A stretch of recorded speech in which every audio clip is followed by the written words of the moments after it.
নির্বাচনের মাধ্যমে ক্ষমতা হস্তান্তর সরকারের লক্ষ্য, পরবর্তী সরকারের অংশ হওয়ার ইচ্ছে নেই জানালেন প্রধান উপদেষ্টা।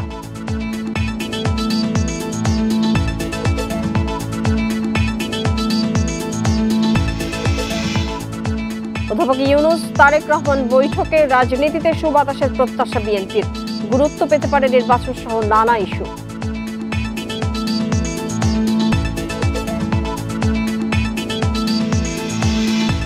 চলতি মাসে নিবন্ধনের জন্য আবেদন করছে এনসিপি, শহরকেন্দ্রিক না হয়ে তৃণমূলের দল গোছানোর তাগিদ।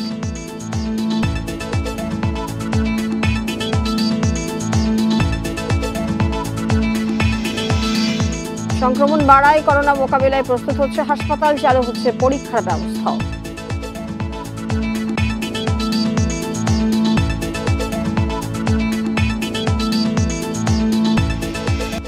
স্বাগত জানাচ্ছি সংবাদ সন্ধ্যা, আপনাদের সাথে আছে আমি মাহমুদা মৌমিতা। শিরোনামের পর চলে যাচ্ছে পুরো খবরে। আওয়ামী লীগ নিষিদ্ধ হবে কিনা সেই সিদ্ধান্ত আসবে আন্তর্জাতিক অপরাধ ট্রাইব্যুনালের জুলাই গণহত্যার বিচারের পর। বুধবার বিকেলে লন্ডনে চাথাম হাউসে এক অনুষ্ঠানে প্রধান উপদেষ্টা আরও বলেন, জননিরাপত্তার স্বার্থে দলটির কার্যক্রম স্থগিত করা হয়েছে। পরবর্তী রাজনৈতিক সরকারের অংশ হওয়ার কোনো ইচ্ছে নেই জানিয়ে অধ্যাপক ইউনূস বলেন, বর্তমান সরকারের লক্ষ্য গ্রহণযোগ্য একটি নির্বাচনের মাধ্যমে ক্ষমতা হস্তান্তর করা। যুক্তরাজ্যে 4 দিনের সফরের দ্বিতীয় দিন বুধবার প্রধান উপদেষ্টা অধ্যাপক মোহাম্মদ ইউনূস চ্যাথাম হাউসে মুখোমুখি হন ব্রিটেনের বিভিন্ন শ্রেণী পেশার মানুষের সঙ্গে। বলেন, পরবর্তী সরকারের অংশ হওয়ার কোনো ইচ্ছে নেই তার সরকারের।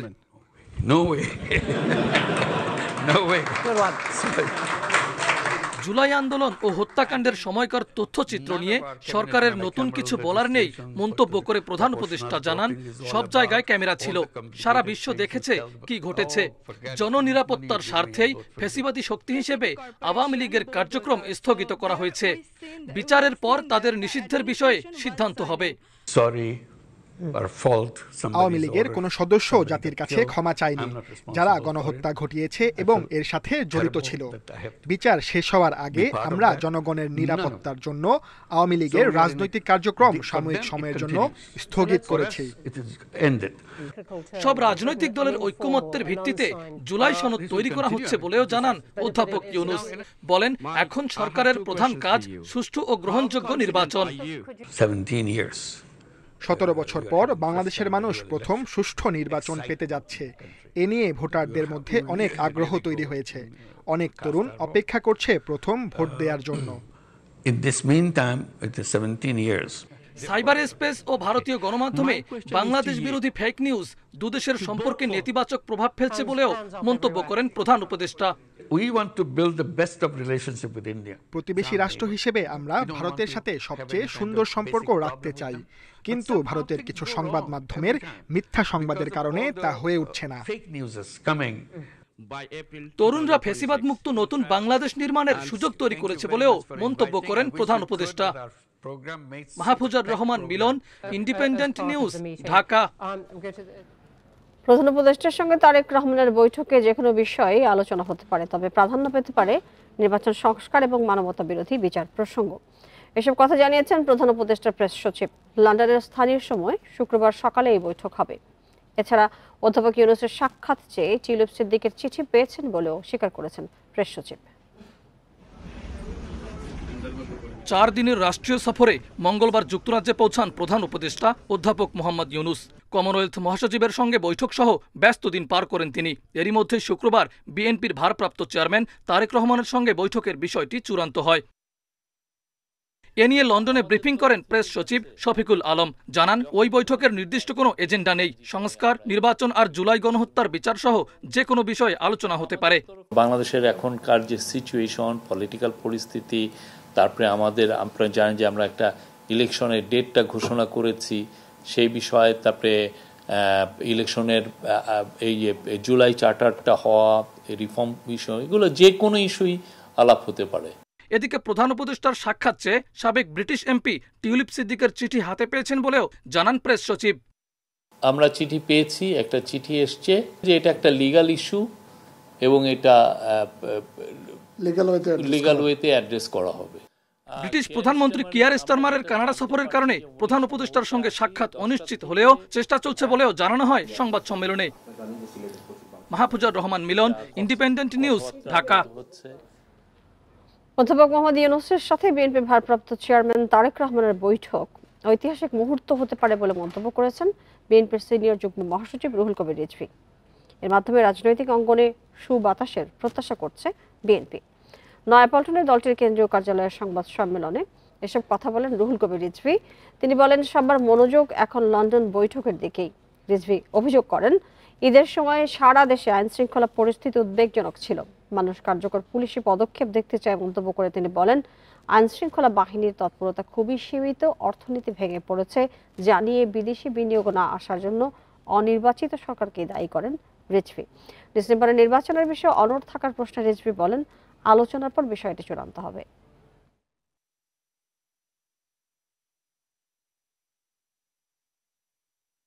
আমার বিশ্বাস এই বৈঠকটি হবে ঐতিহাসিক বৈঠক। এটা বাংলাদেশের গণতন্ত্রের জন্য এটা সুবাতাস বইবে এবং বাংলাদেশের গণতন্ত্র যেন আর কোনো ফ্যাসিবাদের দ্বারা আক্রান্ত না হয়, কোনো আগ্রাসী রাক্ষসের মুখে পড়ে এটা যেন নিঃশেষ না হয়ে যায়, তার জন্য এই বৈঠকটি আমি মনে করি একটি ঐতিহাসিক বৈঠক হবে। নির্বাচন সামনে রেখে তৎপর জাতীয় নাগরিক পার্টি এনসিপি। এর মধ্যে নির্বাচন কমিশনের নিবন্ধনের শর্ত পূরণ করেছে দলটি। চলতি মাসেই নিবন্ধনের আবেদন করা হবে বলে জানিয়েছেন দলের নেতারা। এদিকে রাজনৈতিক বিশেষজ্ঞরা বলছেন, নাগরিক পার্টিকে শহর কেন্দ্রিক না হয়ে তৃণমূলের দল গোছাতে হবে। ২৬ সালের এপ্রিলের প্রথমার্ধের যে কোনো একটি দিনে অনুষ্ঠিত হবে। আগামী বছরের এপ্রিলের প্রথমার্ধে নির্বাচন হবে বলে ঘোষণা দিয়েছে অন্তর্বর্তী সরকার। রোডম্যাপ প্রদান করবে। আত্মপ্রকাশের পর ৪ মাস পার করেছে জাতীয় নাগরিক পার্টি। দলটির নেতারা বলছেন, এখন লক্ষ্য নির্বাচন কমিশনের নিবন্ধন পাওয়া। এরই মধ্যে 10টি জেলা এবং 100-র উপরে উপজেলা পর্যায়ে কমিটি দেয়া হয়েছে। বাকি কমিটিও দ্রুত সময়ের মধ্যে দেয়া হবে। নির্বাচন কমিশনের নিবন্ধনের জন্য আবেদন করা হবে চলতি মাসেই। আমরা মনে করি যে বাংলাদেশের প্রত্যেকটি শ্রেণীর মানুষকে যদি আমরা যুক্ত করতে পারি এবং তাদের মধ্যে তাদেরকে সংগঠিত করে যখন আমরা আগাতে পারবো, তখনই আসলে বাংলাদেশের মধ্যে আমাদের এই জুলাই বিপ্লবের স্পিরিটকে ধারণ করে নতুন বাংলাদেশ বিনির্মাণ করা সম্ভব। ঈদের ছুটিতে দলটির নেতাকর্মীরা এখন জেলা উপজেলা পর্যায়ে গণসংযোগ চালাচ্ছেন। আমরা যেহেতু এলাকাগুলোতে ভ্রমণ করছি, আমরা সেখানে দেখতে পাচ্ছি বিপুল পরিমাণ মানুষ আছে যারা জনপ্রতিনিধি হতে ইচ্ছুক। আমরা তাদের সাথে কানেক্টেড হওয়ার চেষ্টা করছি। এছাড়াও যারা অভ্যুত্থানের বিভিন্ন পয়েন্টগুলোতে, যে সকল জায়গায় অভ্যুত্থান সংঘটিত হয়েছে, সে সকল পয়েন্টগুলোতে নানা ব্যক্তিবর্গ কিন্তু রাজনৈতিকভাবে হাজির হচ্ছে এবং তারা রেভলিউশনারি ফোর্স আকারে দাঁড়িয়েছে। তো আমরা তাদেরকে কানেক্ট করার চেষ্টা করছি। বিশেষজ্ঞরা বলছেন, এনসিপির নেতাদের এখন দল গোছানোর জন্য বেশি সময় দিতে হবে। শহর কেন্দ্রিক না হয়ে তৃণমূলে বেশি কাজ করতে হবে। তাকে ঢাকা শহরের বাইরে যেতে হবে এবং ঢাকা শহরের বাইরে যাওয়া মানে এই নয় যে আবার অন্যান্য বিভাগীয় শহরগুলো যাওয়া। গ্রামে গঞ্জে চষে বেড়ানো, সমর্থক বাড়াতে হলে আপনাকে গ্রামে গঞ্জে যেতে হবে। এই কাজটা তারা ভাগ ভাগ করে নিতে পারে। দলটির প্রতীকের ক্ষেত্রে প্রযুক্তি, প্রকৃতি এবং বাংলাদেশের গ্রামীণ ঐতিহ্যকে বিশেষভাবে গুরুত্ব দেয়া হচ্ছে। এরই মধ্যে 10টি প্রতীকের প্রাথমিক তালিকা করা হয়েছে। ঐক্যমতের ভিত্তিতে প্রতীক চূড়ান্ত হবে। Nure Alam, independent news, Dhaka. APS Moazzem এত দুর্নীতি করলেন অথচ উপদেষ্টা আসিফ মাহমুদ কিছুই জানতেন না। এটি কিভাবে সম্ভব, এমন প্রশ্ন তুলেছেন গণ অধিকার পরিষদের সাধারণ সম্পাদক রাশেদ খান। উপদেষ্টা আসিফ মাহমুদের বিরুদ্ধে তদন্তের দাবি জানিয়েছেন তিনি। বুধবার সকালে ঝিনাইদহে সাংবাদিকদের সাথে মতবিনিময়ে রাশেদ এই দাবি করেন। ছাত্র জনতার আন্দোলনের মাধ্যমে এই সরকার গঠন হয়েছে উল্লেখ করে রাশেদ বলেন, সরকার এককভাবে অনেক সিদ্ধান্ত নিচ্ছে যা গ্রহণযোগ্য নয়। এইসব সিদ্ধান্ত স্বৈরাচারী শেখ হাসিনার আচরণকে মনে করিয়ে দিচ্ছে বলেও অভিযোগ করেন তিনি। বড় রাজনৈতিক দলগুলোর মত উপেক্ষা করে এপ্রিলের নির্বাচনের সময় ঘোষণা করা হয়েছে বলেও মনে করেন রাশেদ। আমি সরকারের কাছে দাবি রাখতে চাই, যেমনি ভাবে তদন্ত হচ্ছে এপিএস মোয়াজ্জেমকে নিয়ে, ঠিক একইভাবে আসিফ মাহমুদের মন্ত্রণালয়ে সবথেকে বেশি দুর্নীতি গণমাধ্যমে প্রকাশিত হয়েছে, তার বিরুদ্ধে তদন্ত হতে হবে। নারায়ণগঞ্জের রূপগঞ্জে নিষিদ্ধ সংগঠন ছাত্রলীগ নেতাকে বাঁচাতে গিয়ে গুলির ঘটনায় আহত ব্যবসায়ী মামুন ঢাকা মেডিকেল কলেজ হাসপাতালে চিকিৎসাধীন অবস্থায় মারা গেছেন। এই ঘটনায় নিহতের বড় ভাই বাদী হয়ে মামলা করেছেন। পুলিশ জানিয়েছে রূপগঞ্জ থানায় করা মামলায় 15 জনের নাম উল্লেখ সহ অজ্ঞাত আরও 13 জনকে আসামি করা হয়েছে। পুলিশ জানিয়েছে আসামিদের গ্রেপ্তারে অভিযান চালানো হচ্ছে। পুলিশ ও স্থানীয়রা বলেন 5 আগস্টের পর পলাতক ভুলতা ইউনিয়ন ছাত্রলীগের সাংগঠনিক সম্পাদক সাব্বির হোসেন খোকা সম্প্রতি এলাকায় ফেরেন। মঙ্গলবার বিকেলে স্থানীয়রা তাকে আটক করে। এ সময় তাকে ছাড়িয়ে নিতে গুলি ছোড়েন জেলা স্বেচ্ছাসেবক দলের আহ্বায়ক মাহবুবের ভাতিজা জায়দুল ইসলাম বাবু। এতে স্থানীয় ব্যবসায়ী মামুন গুলিবিদ্ধ হন। পরে এলাকাবাসী ধাওয়া দিলে পালিয়ে যায় বাবু। গণধোলাই দিয়ে ছাত্রলীগ নেতা খোকাকে পুলিশের কাছে সোপর্দ করেন স্থানীয়রা।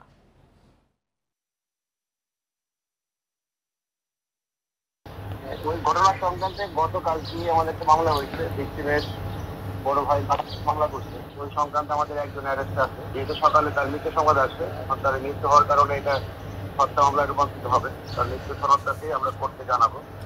আর বাকি আসামি বাবু সহ বাকি আসামিদের গ্রেফতারের অভিযান চলমান আছে। সিরাজগঞ্জের শাহজাদপুরে রবীন্দ্র কাছারি বাড়িতে হামলা এবং ভাঙচুরের ঘটনায় 10 জনের নাম উল্লেখ করে মামলা করেছে কর্তৃপক্ষ। এর আগে অনির্দিষ্টকালের জন্য দর্শনার্থী প্রবেশ বন্ধ ঘোষণা করা হয়। এদিকে রবীন্দ্রনাথ ঠাকুরের স্মৃতি বিজড়িত কাছারি বাড়িতে হামলা ভাঙচুরের ঘটনার নিন্দা জানিয়ে দোষীদের আইনের আওতায় আনার দাবি স্থানীয়দের। ঈদের পরদিন শাহজাদপুরে রবীন্দ্র কাছারি বাড়িতে পার্কিং নিয়ে এক দর্শনার্থীর সঙ্গে কয়েকজন কর্মচারীর কথা কাটাকাটির সূত্র ধরে মারধরের ঘটনা ঘটে। এর জেরে মঙ্গলবার দুপুরে কাছারি বাড়িতে ভাঙচুর করে স্থানীয় একদল লোক।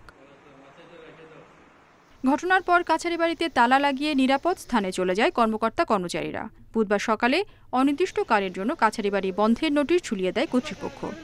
অজ্ঞাতনামা লোক আমাদের কাছারি বাড়ির গেট ভেঙে চুরে ভিতরে ঢুকে অতর্কিত ভাঙচুর এবং হামলা চালায়। আমাদের অডিটোরিয়ামের অফিস রুম, তারপরে আমাদের আসবাবপত্র, অফিসের ওয়াকি টকি সহ বিভিন্ন রকমের জিনিসপত্র ভাঙচুর করে এবং আমাদের কয়েকজন কর্মচারীকে মারাত্মকভাবে মারধর করে। এই ঘটনায় 10 জনের নাম উল্লেখ করে মামলা করা হয়। এলাকার পরিস্থিতি নিয়ন্ত্রণে আছে জানিয়ে প্রয়োজনীয় ব্যবস্থা নেওয়ার আশ্বাস দিয়েছে প্রশাসন। গতকাল কাছারি বাড়ির এই ঘটনায় আজকে কাস্টডিয়ান নিজে বাদী হয়ে একটা মামলা দায়ের করছে। এই মামলা দায়ের পর পুলিশি অভিযান শুরু হয়েছে। পুলিশের অভিযান অব্যাহত আছে। এদিকে কবিগুরু রবীন্দ্রনাথ ঠাকুরের স্মৃতি বিজড়িত কাছারি বাড়িতে হামলা ভাঙচুরের ঘটনায় নিন্দা জানিয়েছে স্থানীয়রা। জড়িতদের আইনের আওতায় আনার দাবি তাদের। গেট এবং গার্ড আর একটা রুম এবং মিলনায়তন এগুলো ভাঙচুর করছে আর কি। তো বিষয়টা আমরা খুবই মর্মাহত হলাম। কনস্ট্রাকশন ভাঙা কিংবা একটা জানালার কাজ ভাঙা কিংবা দুই একটা প্রয়োজনীয় জিনিস ক্ষতিগ্রস্ত করার মধ্যে তো এই সমস্যার সমাধানটা এইভাবে হয় না। তার মানে এখানে একটা নির্দিষ্ট কোনো উদ্দেশ্য ছিল। এই ঘটনায় 3 সদস্যের তদন্ত কমিটি করেছে প্রত্নতত্ত্ব অধিদপ্তর। Independent news. সংক্রমণ বাড়ায় করোনা মোকাবিলায় প্রস্তুত করা হচ্ছে হাসপাতাল, চালু হবে করোনা পরীক্ষাও। এসব তথ্য দিয়েছেন স্বাস্থ্য অধিদপ্তরের মহাপরিচালক অধ্যাপক ডক্টর মোহাম্মদ আবু জাফর। দুপুরে স্বাস্থ্য অধিদপ্তরের সংবাদ সম্মেলন করেন তিনি। আবারও বাড়ছে করোনা সংক্রমণ। এপ্রিলে শনাক্ত হয় 23 জনের, মে মাসে 86 আর জুনের 10 দিনেই আক্রান্ত 68 জন। করোনা সংক্রমণ নিয়ে সংবাদ সম্মেলন করে স্বাস্থ্য অধিদপ্তর। আতঙ্কিত না হয়ে সতর্ক থাকার পরামর্শ দেন মহাপরিচালক। জনসমাগম এড়িয়ে চলা, মাস্ক ব্যবহার করা, বারবার হাত চোখ ধোয়া সহ 11টি নির্দেশনা দেয়া হয়েছে। সিভিল সার্জন, উপজেলা স্বাস্থ্য পরিবার কল্যাণ কর্মকর্তা, ডিভিশনাল ডাইরেক্টর সহ মন্ত্রণালয়ের সর্বোচ্চ পদস্থ উপদেষ্টা মহোদয়, বিশেষ সহকারী মহোদয়, তাদেরকে নির্দেশনা অলরেডি দেওয়া হয়েছে। করোনার পর্যায়ে কিন্তু অত ভয়াবহ নয়, কিন্তু আমাদের দায়িত্ব সবাইকে সচেতন করা। হাসপাতালে শিগগিরই করোনা পরীক্ষার কিট পৌঁছানো হবে এবং কয়েকটি হাসপাতালে বিশেষায়িত বেড করা হবে। এছাড়া টিকার ব্যবস্থাও করা হবে। ডিএনসি হাসপাতাল আছে, সেখানে 50 বেডের একটা ওয়ার্ড রেডি করা আছে এবং 15 বেডের আইসিইউ আলাদা করা আছে ডিউটি ডক্টর সহ কোভিড পেশেন্টদের জন্য। মুগদাতে আমার 20 বেড রেডি করা আছে, কবিটোলাতে 15 বেডের কোভিড ফ্যাসিলিটি রেডি করা আছে। যদি ঢাকার বাইরে কথা বলেন, আমরা চাই যে কোনো রোগী ঢাকাতে না আসুক, ঢাকার বাইরে চিকিৎসা পাক। স্বাস্থ্য অধিদপ্তর আরও জানায়, হাসপাতালে আসা সব রোগীর করোনা পরীক্ষা করার প্রয়োজন নেই। উপসর্গ থাকলে ও জটিল রোগে আক্রান্তদেরই পরীক্ষা করা হবে। একজন রোগীও যদি মারা যায়, তার ফ্যামিলির জন্য এটা 100%। Buddhadeb Kundu, independent news, Dhaka.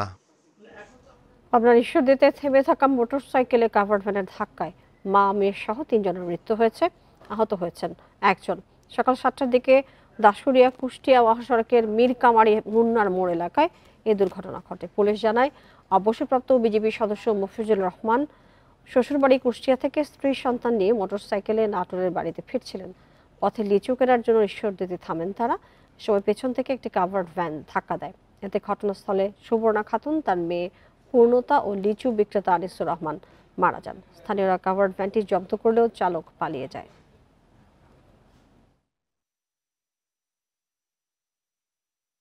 ঈদের পঞ্চম দিনে কমলাপুর রেল স্টেশনে দেখা গেছে রাজধানীতে ফেরা মানুষের ভিড়। ছুটির শেষে ঢাকায় ফিরছেন হাজারো মানুষ। কেউ কর্মস্থলে দ্রুত যোগ দেওয়ার তাগিদে, কেউ আবার ছুটি হাতে রেখেই ফিরছেন চকি এড়াতে। ভোর 4:30 থেকেই একে একে ঢাকায় প্রবেশ করেছে ফিরতি ট্রেনে। যাত্রা ছিল তুলনামূলক স্বস্তিদায়ক। বিশেষ করে এবারের ঈদ যাত্রায় টিকিট নিয়েছিল না তেমন কোনো বিশৃঙ্খলা বা হয়রানি। রেল স্টেশনে ছিল আইন শৃঙ্খলা বাহিনী ও রেল কর্তৃপক্ষের সমন্বিত তৎপরতা। অনেকেই জানালেন ফিরতি পথে ভিড় থাকলেও ছিল না তেমন ভোগান্তি। স্বজনদের সঙ্গে ঈদ করার তৃপ্তি দেখা গেছে ঢাকায় ফেরা মানুষের মধ্যে। এই বছর আলহামদুলিল্লাহ কোনো একবার আমার হ্যাসেল হয়নি। মানে রমজানের ঈদের বলেন, কোরবানি ঈদ বলেন, দুইটাতেই আলহামদুলিল্লাহ আমি খুব কমফোর্টেবল ভাবেই আপনার সবকিছু আমার হয়েছে। আগের তুলনায় এখনকার ট্রেন যাত্রা খুবই ভালো। আগে যেরকম টিকিট কালোবাজারি হতো, এখন আর টিকিট কালোবাজারির সুযোগ নাই। ডিজিটাল হওয়াতে টিকিট অ্যাভেলেবেল পাওয়া যাচ্ছে। মা বাবার সাথে দেখা করছি, শ্বশুর বাড়িতে গেছি, এখন আসলাম, ভালোই আসছি। যাওয়ার সময় একটু কষ্ট হয়েছে, এখন এত ভিড় নাই, আইসা পড়ছি তাড়াতাড়ি আইসা। বিদায়ী সরকারের 15 বছরে $200 বিলিয়ন বেশি বিদেশে পাচার হয়েছে। শ্বেতপত্র কমিটির রিপোর্টের এই তথ্য বিবেচনায় নিয়ে অর্থ ফেরাতে উদ্যোগ নিয়েছে বাংলাদেশ ব্যাংক। সংশ্লিষ্ট দেশগুলোর সঙ্গে পারস্পরিক আইনি সহযোগিতায় জোর দিচ্ছেন গভর্নর। অর্থনীতিবিদরা বলছেন পাচারের টাকা ফেরানো দীর্ঘ প্রক্রিয়া, তাই পরবর্তী সরকারকেও প্রচেষ্টা চালিয়ে যেতে হবে। বড় বড় উন্নয়ন প্রকল্পের নামে যৌক্তিক খরচের অতিরিক্ত অর্থ বরাদ্দ, প্রবাসীদের আয়ে হুন্ডি, আমদানি রপ্তানি বাণিজ্যের আড়ালে অর্থ পাচার, বড় অঙ্কের ঋণ জালিয়াতির টাকা বিদেশে পাঠানো, এসব উল্লেখ করে অর্থনীতির অবস্থা পর্যালোচনায় গঠিত শ্বেতপত্র কমিটি জানায়, টানা 15 বছর ব্যবসায়ী, রাজনীতিবিদ, আমলাদের সংঘবদ্ধ চক্রের দুর্নীতি জারি ছিল। 28 উপায়ে দুর্নীতির মাধ্যমে দেশ থেকে পাচার হয়েছে $234 বিলিয়ন। বৈদেশিক মুদ্রার সংকট, হুহু করে ডলার দর বেড়ে যাওয়া, অতিরিক্ত মূল্যস্ফীতি সহ অর্থনীতির অস্থিতিশীলতার বড় কারণ অর্থ পাচার। তাই পাচারের টাকা ফেরাতে তৎপর কেন্দ্রীয় bank governor. Mutual legal assistance MLA, তো আমরা MLA প্রক্রিয়াতে আছি। এখন আমরা রিকোয়েস্ট পাঠাচ্ছি। তো বিদেশিদের আমরা যদি সহায়তা পেয়ে যাই তাহলে তা কিন্তু আমরা তাদের অ্যাসেটটা ফ্রিজ করতে পারবো। অ্যাসেটটা ফ্রিজ হলে তার পরবর্তীতে কোর্টের আইনগত প্রক্রিয়া শুরু হবে। বিশ্লেষকরা বলছেন পাচারের টাকা ফেরাতে অতীতের তুলনায় সরকারি সংস্থাগুলোর মধ্যে যথেষ্ট সমন্বিত উদ্যোগ দেখা যাচ্ছে। তবে সফলতা নির্ভর করছে দেশে বিদেশের আদালতে অভিযোগ প্রমাণের ওপর। তাদের আইন অনুযায়ী তারা কিন্তু আমাদেরকে সহায়তা করতে বাধ্য, কিন্তু আইন অনুযায়ী সহায়তা করতে বাধ্য তার মানে শুধু সহায়তা করবো এটা বললেই হবে না, ওখানকার ডিউ প্রসেসে যতটা প্রক্রিয়া প্রমাণ করতে হবে যে এটা আসলে অবৈধভাবে সেগুলো লোকটা। পরবর্তী সরকার যখন আসবেন তাদেরকেও এটা অব্যাহত রাখতে হবে, কারণ এটা একটা দীর্ঘসূত্রিতা আছে এই প্রক্রিয়াগুলোর মধ্যে, এটা থেকে রেজাল্ট পাওয়ার ক্ষেত্রে। কিন্তু উদাহরণ আছে যারা এনেছেন, সবটা যদি আমরা আনতে না পারি, আমরা আংশিকভাবে হলেও এটা আনতে পারবো বলে আমার বিশ্বাস। ফিলিপাইন, অ্যাঙ্গোলা, মালয়েশিয়া সহ কয়েকটি দেশ পাচারের কিছু অর্থ ফেরাতে পেরেছে। বৈশ্বিক পাচারের 1 থেকে 2% অর্থ নিজ দেশে ফেরে বলে জানান পর্যবেক্ষকরা। Hari Saha, independent news, Dhaka. চলতি অর্থ বছর শেষে দেশের জিডিপি প্রবৃদ্ধি হবে 3.3%। এক প্রতিবেদনে এই পূর্বাভাস দিয়েছে বিশ্বব্যাংক। প্রবৃদ্ধির গতি কমে যাওয়ার পেছনে রাজনৈতিক অস্থিরতাকে দায়ী করেছে সংস্থাটি। প্রতিবেদনে বলা হয় বাংলাদেশে প্রবৃদ্ধির গতি ধীর হয়ে 2024-25 অর্থ বছরে প্রায় 3.3% হওয়ার ধারণা করা হচ্ছে, যার মূল কারণ 2024 সালের রাজনৈতিক অস্থিরতার নেতিবাচক প্রভাব। অনিশ্চয়তা ও উৎপাদন খরচ বেড়ে যাওয়ার কারণে বেসরকারি বিনিয়োগ কমছে। এছাড়া পণ্য আমদানির গতি কমায় শিল্পের উৎপাদন কমেছে। তবে আগামী অর্থ বছরে প্রবৃদ্ধি বেড়ে 4.9% হবে বলে পূর্বাভাস দিয়েছে বিশ্বব্যাংক। আর 2026-27 অর্থ বছরে 5.7% প্রবৃদ্ধি হবে বলে প্রতিবেদনে জানিয়েছে সংস্থাটি।